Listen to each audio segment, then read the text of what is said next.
The scrape of the trowel against stone echoed through the chamber like a death knell. Each stroke of mortar sealed her fate a little more completely. Sister Agnes pressed her palms against the growing wall, her breath coming in desperate gasps as the opening grew smaller and smaller. "Please," she whispered, her voice already muffled by the thick stones. "I beg you, show mercy." But the masons worked in grim silence, their faces set like granite. The abbess stood watching, her expression cold as winter frost.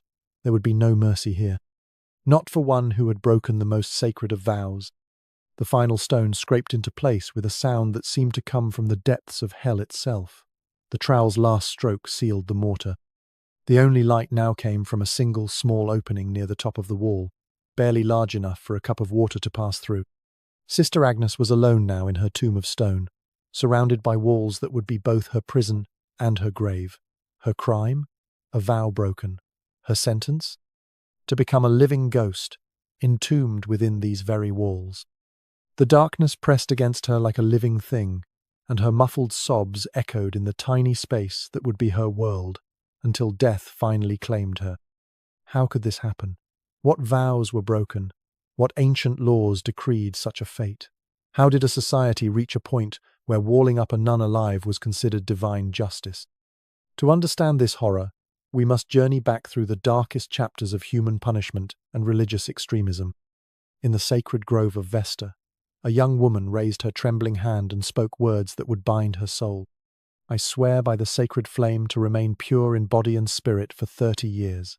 But if that sacred promise was broken, even against her will, the law demanded a death that shed no blood." The ancient world took vows seriously, deadly seriously. When a Roman girl of noble birth was chosen to become a Vestal Virgin, she wasn't just taking on a religious role. She was entering into a contract with the gods themselves, one that carried the most extreme penalties imaginable. There were 6 women, selected as children, tasked with keeping Rome's sacred flame burning for 30 years. Their purity wasn't just personal, it was tied directly to the survival of the empire itself. Romans believed that if the Vestals remained chaste, Rome would stand forever. But if one faltered, if one gave in to human desire, the very foundations of civilization would crumble. The pressure was unimaginable. These women lived under constant scrutiny, their every movement watched, their every interaction analyzed for signs of impropriety. But here's where it gets truly chilling. The punishment for breaking their vow wasn't just death. Death would have been merciful. Roman law forbade the spilling of a Vestal's blood, even in execution. So the authorities devised something far more horrifying. They called it the Campus Sceleratus, the evil field. It was a place of ultimate terror, where the sacred and the profane collided in the most brutal way possible. When a Vestal was accused of breaking her vow, the process was as ritualistic as it was cruel. The Pontifex Maximus would perform the ceremony with cold precision. The condemned woman would be stripped of her sacred badges, scourged publicly, then dressed like a corpse, and carried through the streets in a funeral litter. Her own family would weep as they followed, knowing they were witnessing her final journey among the living. But the horror was just beginning. At the Campus Sceleratus, workers had prepared a chamber deep underground, a space barely large enough for a person to stand or lie down. The condemned Vestal would be lowered into this earthen tomb, along with a lamp, a loaf of bread, a jug of water, and a small amount of milk. Then the entrance would be sealed forever. The authorities called this mercy. They weren't technically killing her, they were simply removing her from the world and letting the gods decide her fate. The lamp would eventually burn out.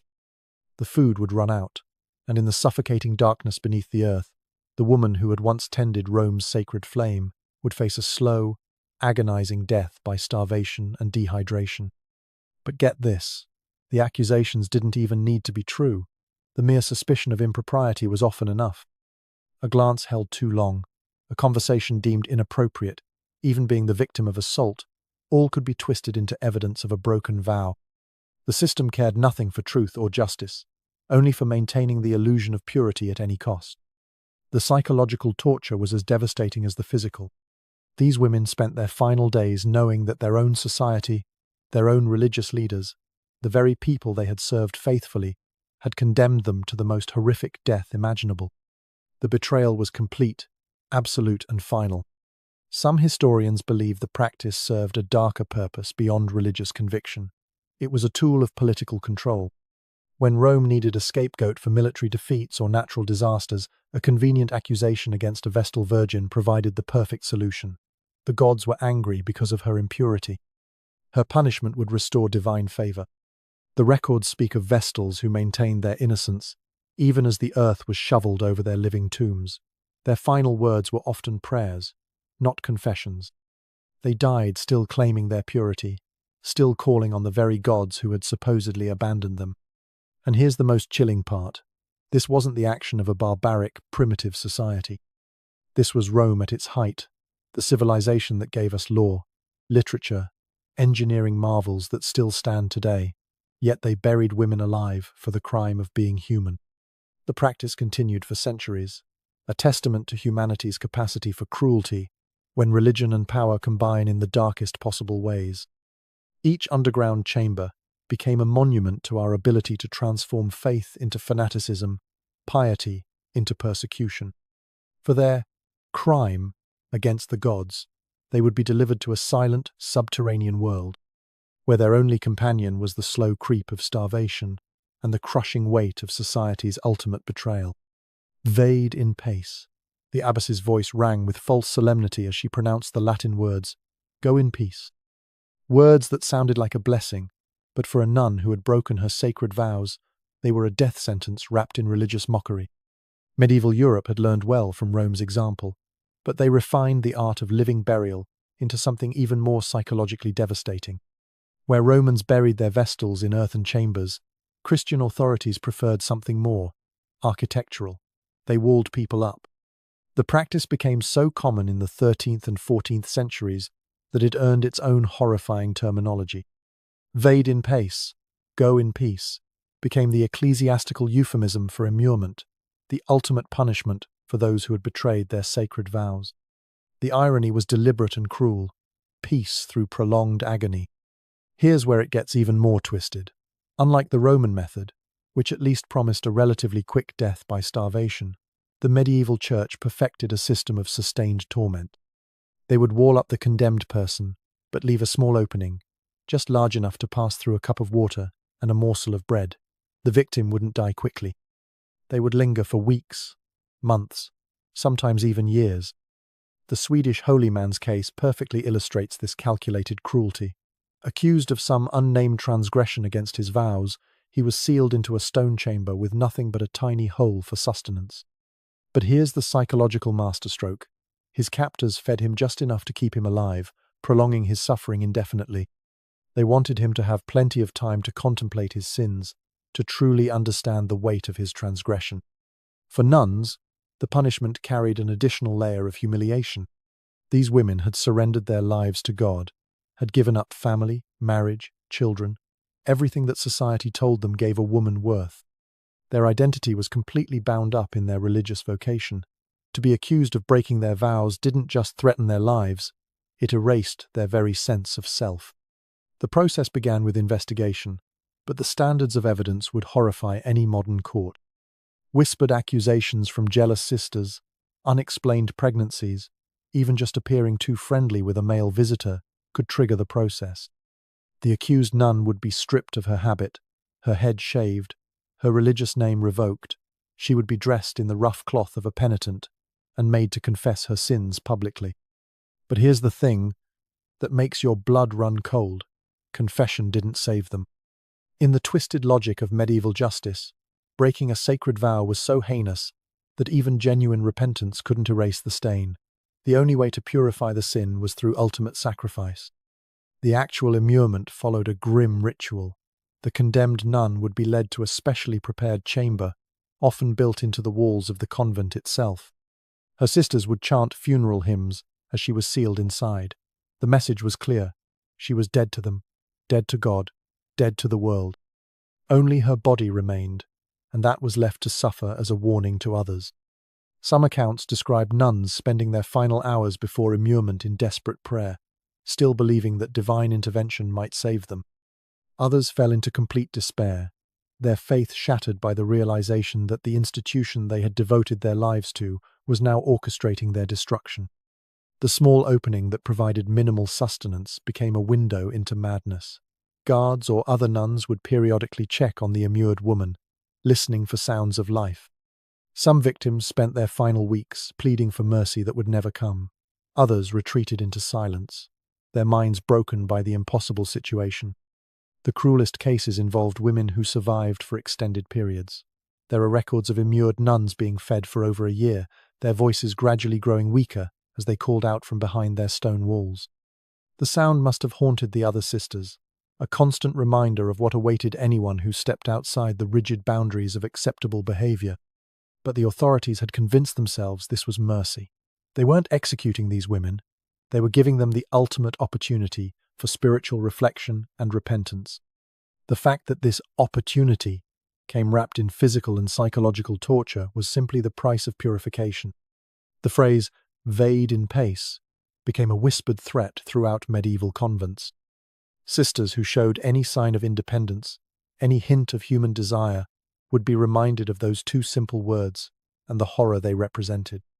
Sealed away from the world, their peace was an eternity of darkness, hunger, and the fading echoes of their own condemned prayers, punctuated only by the periodic arrival of sustenance that prolonged their agony. The hammer struck metal with a sound like thunder, each blow driving another nail into the wooden coffin. But this coffin held no corpse. Inside, a living woman struggled against her bonds, her muffled cries barely audible through the thick wood. Imagine a coffin, not for the dead, but for the living. A space so small you can neither sit upright nor lie down, your world reduced to an iron-bound box. The photograph from 1922 shows us the Mongolian woman, captured in the most horrifying moment imaginable, trapped inside a wooden box barely large enough for her body. Her crime remains unknown to history, but her punishment speaks volumes about humanity's capacity for cruelty. The box was her world now, a space where every breath was a struggle and every movement brought agony. But get this, that woman was experiencing luxury compared to what other cultures devised. The Mongolian prisoners photographed in 1914 faced something even more diabolical. Their captors forced them into heavy iron-bound coffins that allowed them neither to sit upright nor to lie down fully. Picture trying to exist in a space that denies your body any position of comfort, where every moment brings physical pain. These prisoners were kept alive through a small hole cut in the top of their prison, just large enough for meager rations to be passed through. The authorities fed them enough to prevent immediate death, but never enough to restore strength. The psychological impact was devastating. Hope became the cruelest torture of all, as each meal meant another day of agony rather than blessed release. The reports describe men who lost their minds within weeks, their humanity slowly stripped away by the impossible conditions. Some begged for death, others retreated into cataleptic states, their minds protecting them by shutting down completely. But their bodies continued to suffer, trapped in iron prisons that turned every natural function into an ordeal. In Morocco, the case of Mesfoui, the Marrakesh archkiller, demonstrates how immurement could be combined with other tortures for maximum suffering. After being brutally whipped, he was walled up alive in a narrow space. But here's where the story takes an even darker turn. Witnesses reported hearing his screams for 2 full days. 2 days of uninterrupted agony, his voice growing weaker and more desperate, until finally, mercifully, silence. The acoustic horror of these punishments cannot be overstated. Imagine living near such a place, hearing the gradual transformation from defiant shouts to desperate pleas to inhuman moans to final, terrible silence. The sound alone would haunt anyone within earshot for the rest of their lives. Jean-Baptiste Tavernier's account from Persia reveals perhaps the most psychologically devastating variant of all. The condemned person would be immured up to the neck, their head left exposed to the elements. This wasn't about quick death. This was about prolonged public humiliation and suffering. The victim would endure scorching sun, freezing nights, and the constant terror of approaching birds that might steal sight or flesh. But the true horror lay in the social aspect. Passers-by could see the victim's face, could watch the slow progression from defiance to despair to madness. Some victims tried to maintain conversation, desperately clinging to human contact. Others retreated into themselves, their eyes growing vacant as their minds fled from an unbearable reality. The birds presented a constant threat and psychological torture. Ravens and crows, drawn by the scent of helplessness, would perch nearby, waiting. The victim could see them approaching, could anticipate their interest in exposed flesh, but remained completely powerless to defend themselves. The fear of having eyes pecked out became an additional layer of torment. Weather became another instrument of torture. Rain would be simultaneously blessing and curse, providing desperately needed water while soaking the victim's hair and face. Sun would burn exposed skin raw. Winter brought the agony of frostbite to extremities that couldn't be protected or warmed. The most disturbing aspect was the calculated nature of these punishments. They weren't the result of sudden rage or passion. They were carefully planned, methodically executed, and deliberately sustained. Authorities had to build the structures, assign guards, organize feeding schedules. The bureaucracy of cruelty required dozens of people to participate, each playing their small role in an orchestrated nightmare. Some victims lasted for weeks in these conditions, their resilience becoming a spectacle that drew crowds. People would come to stare, to judge, to feel superior to the condemned. The public nature of the suffering was part of the punishment, not just physical death, but complete social annihilation. Each breath, a struggle, each day an eternity, proving that sometimes the most cruel punishments are those that deny even the release of death, forcing the victim to endure in a liminal space between life and mercy. In a world bound by rigid vows, what happened when human desire clashed with divine law? For some, the temptation was a whisper that grew louder with each passing day, but the Church's answer was a roar of condemnation that echoed through stone corridors and lived in the nightmares of every religious person who dared to feel human. The pressure on those who took sacred vows was unimaginable by modern standards. Nuns entered the convent as young as 12 years old, surrendering not just their present lives, but their entire futures to God. They promised to remain chaste not just in body but in thought, to suppress every natural human impulse that might conflict with their spiritual duties. But here's the thing about human nature. It refuses to be completely suppressed. The same hearts that beat with devotion to God also beat with the fundamental desires that make us human. Love, companionship, physical intimacy. These weren't just temptations to medieval religious authorities, they were existential threats to the entire system of religious control. The convent walls that were meant to protect spiritual purity also created a pressure cooker of repressed emotion and natural human need. Sisters lived in close quarters for decades, sharing every aspect of their lives except the most basic human connections. Some formed intense emotional bonds that spiritual authorities viewed with deep suspicion. Others developed relationships with priests, confessors, or male visitors that crossed the invisible lines of acceptable interaction. The most tragic cases involved women who had been forced into religious life by families seeking to avoid dowry payments or remove inconvenient daughters from inheritance disputes. These women had never chosen their vows freely, yet they faced the same deadly consequences for breaking promises they had been coerced into making. When accusations arose, the investigation process was designed to find guilt rather than truth. A nun seen speaking privately with a male visitor might be questioned for hours about the exact words exchanged. Physical evidence of pregnancy was damning, but even circumstantial evidence could be fatal. A love letter, a gift received, even just unusual emotional attachment to another person could trigger the horrifying machinery of ecclesiastical justice. The psychological torture began long before any physical punishment. Accused nuns would be isolated from their sisters, forbidden to participate in religious services, stripped of their duties and identity. They would spend weeks or months in solitary confinement, knowing that each day might bring news of their final sentence. The uncertainty was as devastating as the eventual punishment.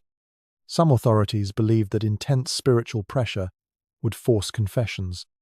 They would subject accused nuns to extended periods of prayer, fasting, and spiritual examination designed to break down psychological defenses. Sleep deprivation, combined with constant religious instruction about sin and redemption, created a mental state where women might confess to crimes they hadn't committed simply to end the psychological assault. The standards for proof were impossibly subjective. A nun's demeanor during questioning could be interpreted as evidence of guilt. Too emotional meant she was confessing through her tears. Too calm meant she was hiding her sin through practiced deception. There was literally no way to respond that couldn't be twisted into confirmation of guilt by authorities determined to find it. But here's what makes these cases particularly heartbreaking. Many of the accused women maintained their innocence even when faced with immurement. They would go to their living graves, still protesting that they had been faithful to their vows, still believing that God would vindicate them, still hoping that truth would somehow prevail over institutional cruelty.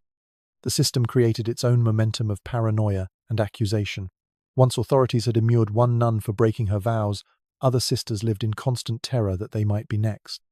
Every interaction was scrutinized, every emotion suppressed, every natural human response filtered through the lens of potential spiritual transgression.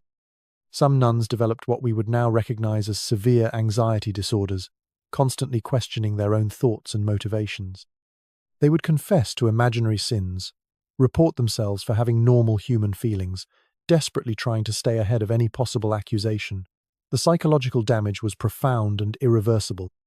The irony was devastating. Institutions supposedly dedicated to love, mercy, and forgiveness became engines of suspicion, betrayal, and ultimately murder. The same vows meant to bring these women closer to God became the instruments of their destruction, twisted into weapons by authorities, more concerned with control than with genuine spiritual guidance. The message was clear and terrifying. Human nature itself was the enemy, and any sign of normal human emotion or desire would be met with the most extreme punishment imaginable.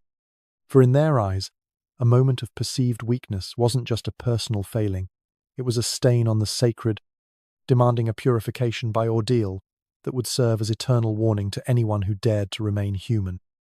The bell tolled with funeral solemnity as the ecclesiastical court prepared to render its verdict. The accusation was made, the judgment swift and terrible. For a Vestal Virgin, her path to a living tomb was a horrifying public spectacle, each ritual step designed to strip away not just life, but dignity, identity, and hope itself. The Roman process was as precise as it was cruel. When a Vestal Virgin stood accused of breaking her sacred vow, the Pontifex Maximus himself would preside over her condemnation. The ceremony began with the stripping away of her sacred badges, the ribbons, the brooches, the symbols that had marked her as one of Rome's most holy women. Each item removed was another piece of her identity torn away. The scourging came next, administered publicly to demonstrate that her sacred status could no longer protect her. The whip fell again and again as crowds gathered to witness the fall of one who had once been above their station. The physical pain was nothing compared to the psychological devastation of being transformed from revered priestess to condemned criminal in a matter of hours. But here's where the ritual became truly diabolical. They dressed her like a corpse. The clothes of the dead, the binding cloth, the funeral ornaments, all served to emphasize that she was no longer among the living, even though her heart still beat and her lungs still drew breath. She was being prepared for burial while still alive, forced to participate in her own funeral rites. The procession through Rome was designed to maximize both public spectacle and personal humiliation. Carried in a funeral litter as if already dead, she could hear the weeping of her family members who followed behind. They mourned her as if she had already died, because in the eyes of the law and society, she had. Her crime had erased her from the world of the living. For a medieval nun facing similar charges, the process followed an equally devastating pattern.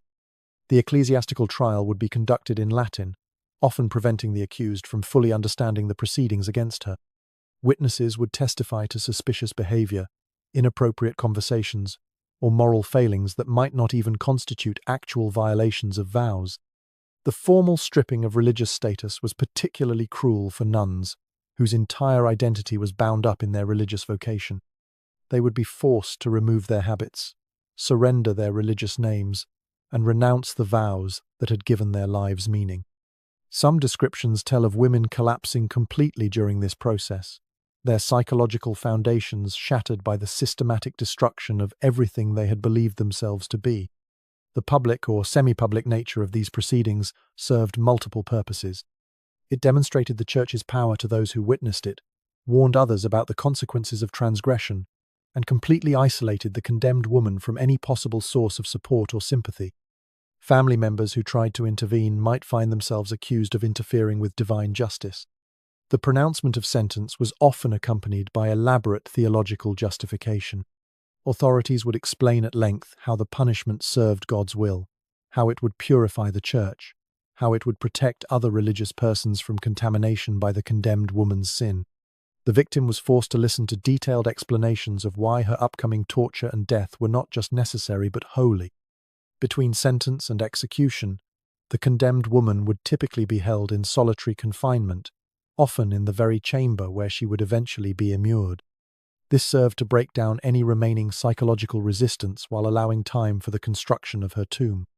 She would hear the sounds of workers preparing the site of her death, the scraping of mortar, the placement of stones, the testing of the small opening through which her meagre rations would be passed. Some accounts describe condemned women using this time to write final letters to family members, prayers, or protestations of innocence. Others retreated into complete silence, their minds protecting them by shutting down entirely. The guards would watch for signs of attempted suicide, as authorities wanted to control every aspect of the dying process. The final preparation involved the last meal, often a symbolic portion of bread and water that echoed the meagre rations she would receive in her tomb. Some condemned women refused this food, seeing it as participation in their own murder. Others ate desperately, knowing it might be their last moment of physical comfort. The moment of final transport to the immurement site was carefully choreographed to emphasize the irreversible nature of what was happening. No last-minute reprieves, no possibility of appeal, no hope of divine intervention, just the inexorable movement toward a death that would come slowly and in complete isolation. And as the solemn procession reached the place of her entombment, she knew every ritualistic step brought her closer to being erased from the world of the living, forgotten by all except those who would hear her fading cries. The sound of careful brushing filled the ancient corridor as archaeologists worked to uncover what lay hidden behind the medieval wall. A forgotten abbey in England, workers renovating an ancient church, and suddenly, a discovery that chills the blood, human remains found where no grave should be, telling stories of unimaginable suffering that time had tried to erase. The skeleton found at Thornton Abbey painted a particularly haunting picture of interrupted life. There he sat, the nameless abbot, surrounded by the remnants of his final moments, a book still open beside him, a wooden table where he had perhaps tried to continue his studies, a candlestick that had long since burned out. His positioning suggested he had been immured while still alive, sealed into his chamber with the basic necessities of monastic life, but no hope of escape. But here's what makes this discovery so disturbing. The evidence suggests he wasn't prepared for death. His personal effects were arranged as if he expected to continue his daily routine. The book was positioned for reading, not as a final ritual object. This wasn't a voluntary retreat or spiritual reflection. This was abandonment, pure and simple. Across Europe, similar discoveries continue to emerge with alarming regularity. Adult skeletons found sealed within the foundations of ancient bridges tell stories of superstitious construction practices that treated human lives as expendable building materials. These weren't accidents or natural deaths. The positioning and circumstances clearly indicate deliberate immurement. The discovery of child skeletons embedded in church walls presents perhaps the most horrifying evidence of how widespread and casual these practices had become. Children, innocent of any possible crime or transgression, were apparently sacrificed to ensure structural integrity based on nothing more than supernatural belief. The Turkish soldiers who buried children alive in the foundations of Aragasa were following traditions that stretched back centuries across multiple cultures. M. E. Hume Griffith's 1903 account from Persia provides one of the most chilling pieces of evidence for how recently these practices continued. Standing beside ancient brick pillars, he reported hearing distinct groaning sounds from within the structures. The implication was horrifying. People might still be alive inside walls that had stood for decades, sustained by minimal provisions passed through tiny openings. The acoustic evidence is particularly disturbing because it suggests a level of systematic maintenance that goes beyond simple execution. Someone was responsible for feeding these hidden prisoners, for ensuring they remained alive long enough to suffer appropriately. The groans Griffith heard represented not just individual agony, but an entire infrastructure of sustained cruelty. Modern archaeological techniques have revealed the true scope of immurement practices across cultures and centuries. Ground-penetrating radar and other non-invasive methods have identified suspicious voids within ancient structures, many of which contain human remains when investigated. The implications are staggering. How many buildings throughout Europe and Asia contain similar hidden chambers with their silent occupants? The physical evidence often contradicts official historical records. While church documents might mention a nun or monk who disappeared or went into solitary retreat, archaeological evidence reveals the brutal reality: they were walled up alive and left to die slowly. The bureaucratic language of religious institutions provided convenient cover for systematic murder. Some discoveries include personal effects that tell heartbreaking stories of final moments. Jewelry hidden within clothing suggests women who tried to preserve some small token of their former lives. Religious medals found clutched in skeletal hands indicate people who maintained faith even as their religious institutions orchestrated their destruction.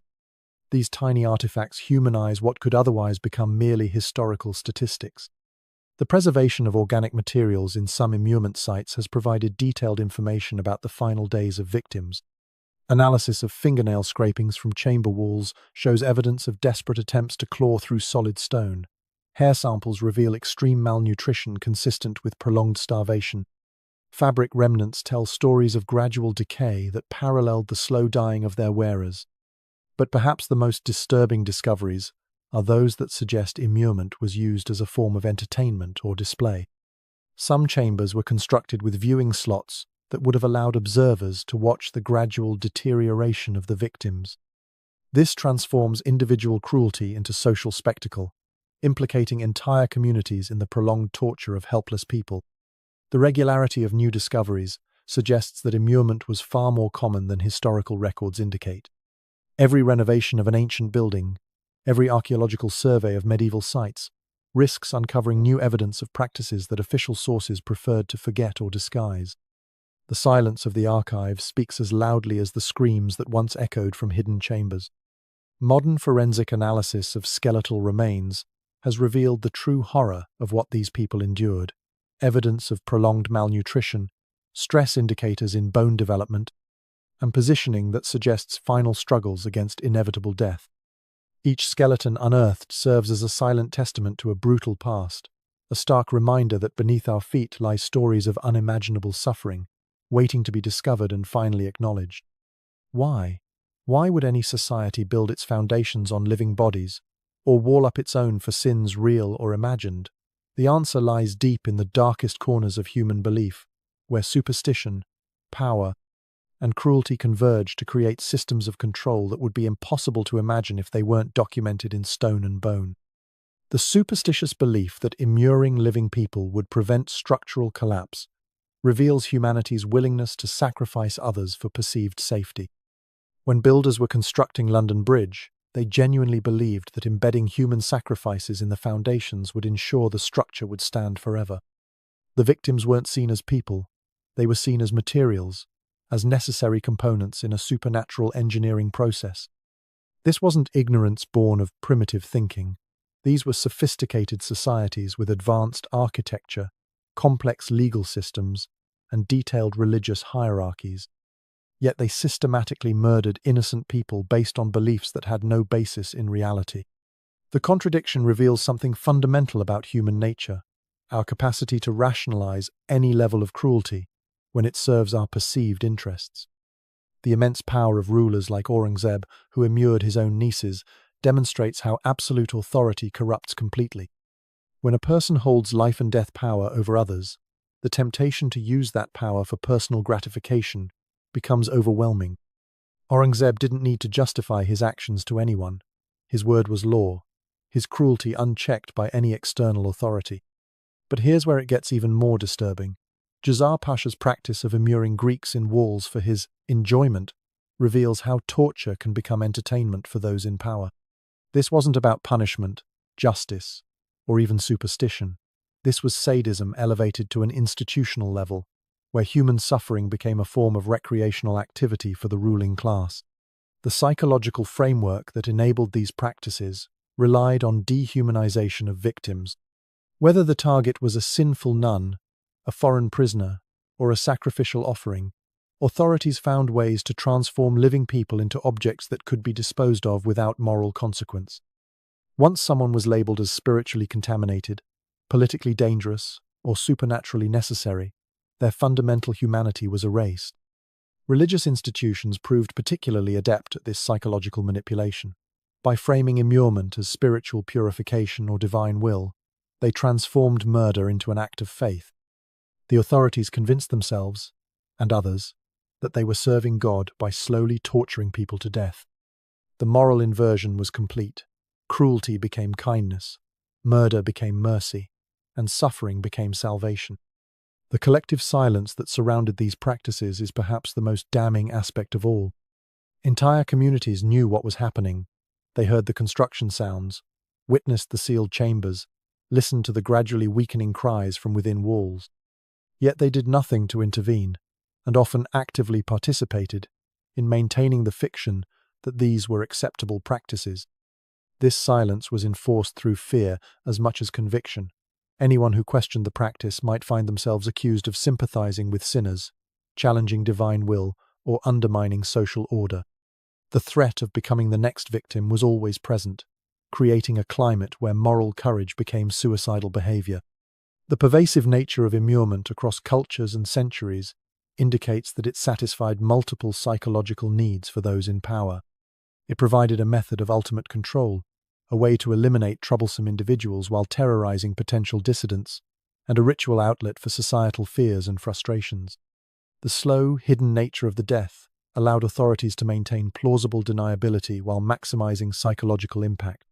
Some communities developed elaborate theological justifications for their practices. They created complex explanations for why certain sins required this specific punishment, why mercy would be inappropriate, why the suffering served divine purposes. These intellectual frameworks allowed educated, sophisticated people to participate in systematic torture while maintaining their self-image as moral beings. The economic aspects were equally cynical. Immurement allowed authorities to seize the property of victims while avoiding the political complications of open execution. A nun's family might protest her public execution, but they could hardly object to her spiritual retreat that happened to last forever. The financial incentives reinforced the practice's continuation. Perhaps most disturbing of all was the way these practices became normalized through repetition. What initially shocked communities gradually became routine. People stopped noticing the construction of new chambers, stopped hearing the weakening cries, stopped questioning the disappearance of individuals who had somehow offended those in power. The bureaucratization of cruelty transformed individual acts of sadism into systematic processes that could be maintained across generations. New officials would inherit these practices as normal parts of their duties, perpetuating cycles of horror that outlived their original creators. And it was within this terrifying tapestry of power, fear, and brutal justice that our nun, accused and condemned, faced the unyielding stone of her living grave, surrounded by a society that had convinced itself her torture was righteousness. The final stone slid into place with a sound like thunder in the tiny chamber. Sister Agnes pressed her face against the small opening near the top of her tomb, gasping for air that already tasted stale and lifeless. The light from the corridor beyond grew dim as the masons gathered their tools and walked away, their footsteps echoing until even that human sound faded into terrible silence. Vade in pace, the abbess's voice drifted through the opening one final time. Go, in peace. But there would be no peace here, only the slow agony of abandonment. The chamber was barely wider than her shoulders, too low for her to stand upright, too narrow for her to lie down comfortably. This stone coffin would be her world now, perhaps for days, perhaps for weeks, perhaps for months. The authorities had perfected their calculation of minimal sustenance, enough to prevent immediate death, never enough to restore hope. Her crime, they said, was breaking her vow of chastity. But Sister Agnes knew the truth. Her real transgression was refusing the advances of a visiting priest who held influence with the church hierarchy. When threats failed to secure her compliance, accusation became his weapon of choice. One whispered suggestion of impropriety, one claim of broken vows, and the machinery of ecclesiastical justice had ground into motion with inexorable cruelty. The first day brought desperate prayer and futile attempts to find a comfortable position in her stone prison. The second day brought the crushing realization that no divine intervention would come, no human mercy would spare her. By the third day, the tiny cup of water and morsel of bread that appeared at the opening each morning became her entire universe. She scratched marks on the stone walls to count the passing days, her fingernails breaking and bleeding from the effort. 14 days, 21 days, 37 days. Each mark a small victory over the erasure that was her intended fate. But eventually, the scratching stopped. The weak responses to the guard's daily checks grew fainter and fainter.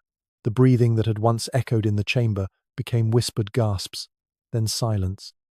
Sister Agnes had joined the countless forgotten victims of a system that transformed faith into fanaticism, that weaponized sacred vows for political control, that convinced entire societies they were serving God by slowly murdering the helpless. Her story was not unique. Across centuries and cultures, immurement claimed thousands of victims whose only crimes were challenging authority, arousing suspicion, or simply being convenient scapegoats for societal fears. The practice persisted because it served multiple masters: religious control, political elimination, economic seizure, and psychological terrorism. The discovery of her remains centuries later would add one more skeleton to the archaeological record, one more piece of evidence for practices that official histories preferred to forget. But her individual suffering, her personal terror, her slow dying in darkness and isolation, these human realities, can never be fully captured by academic analysis or historical documentation. The true horror of immurement lay not just in its physical cruelty, but in its complete denial of human dignity. Victims were transformed from people into problems to be solved, their elimination disguised as spiritual necessity. The psychological framework that enabled such practices reveals humanity's capacity for self-deception when it serves our perceived interests. The practice of immurement stands as an eternal warning about the dangers of unchecked authority, religious extremism, and social systems that prioritize control over compassion. When institutions convince themselves that cruelty serves divine purposes, when societies silence moral objections through fear and intimidation, when individual humans become expendable for abstract principles, the result is always the same. In the end, Sister Agnes's ordeal represents more than historical tragedy. It embodies the eternal struggle between human dignity and systemic oppression, between individual conscience and institutional power, between mercy and the machinery of control that transforms sacred spaces into sites of unimaginable suffering.